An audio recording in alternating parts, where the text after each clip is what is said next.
Welcome back to my kitchen. She has all this hair. Who knew? Over the weekend, I made some videos, and what I tried to do was make a whole dinner and film every single part of it. It only took me 3 hours to get the dinner on the table. You know, I don't have a camera crew. I do this all by myself. So the squash video is posted, but I also made chicken meatballs. And this is how I made that. So we gotta, we gotta put the hair up. Get my pan here. I'm gonna get it going kind of medium low here because I just want these vegetables for the meatballs to get soft. I'm gonna do 1 teaspoon of olive oil. And I know this is sort of excessive that I measure everything, but again, I'm tracking my calories, so I like to know exactly what's in my food.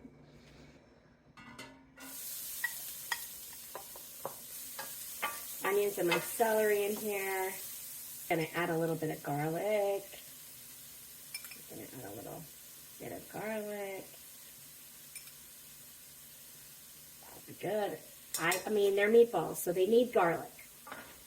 And you see that 1 teaspoon of oil was just enough. You know, we don't have to go nuts on the olive oil. You just need enough oil to get them going. A little bit of salt. Add a little bit of pepper.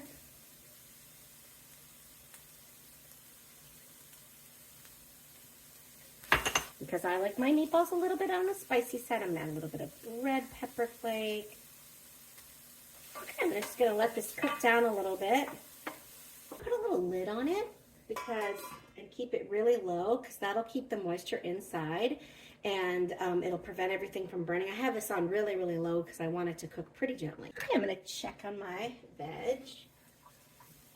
Yeah, it's getting really good. It's cooking down. It's much softer, not as soft as I want it yet, but it's definitely time to add the kale, which also comes with its own amount of water. Okay, there's my kale. You know, I like to season in stages. A little bit of pepper.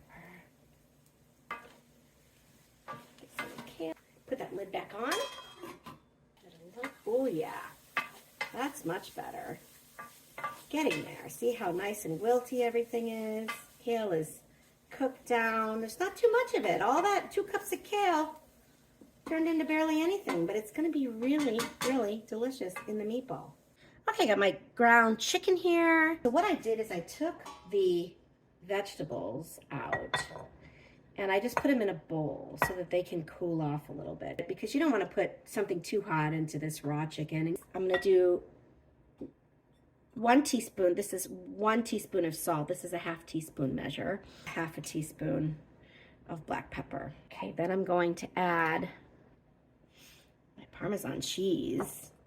I'm going to add a little bit of poultry seasoning. How nice you can use poultry seasoning because you buy it one time for Thanksgiving and then you never use it again. So use your poultry seasoning. All right, I'm going to use 1 teaspoon because this has everything in it that I need. So that's a 1/2 and another 1/2 is 1. Put in all my veg. Yes, all the veg goes right in. All right, I'm going to mix that together. Time to go in with the hands. Make sure everything is combined. Probably could have used a bigger bowl. There we go. That's it. I want to make 16 meatballs. Yeah, so like that. Make 1. And I have a tray here. A little parchment. 2. That gets me about the right size. That. Okay, there they are, my meatballs. Oops, let's not dump them on the floor. Put these in a 375 oven. I'm also cooking some squash. They're in there with those guys. It's good. All right. Okay, let's check on our meatballs. Oh, and our squash. Oh my goodness. Oh yes. Okay, here's my dinner. It's so good. Look at that.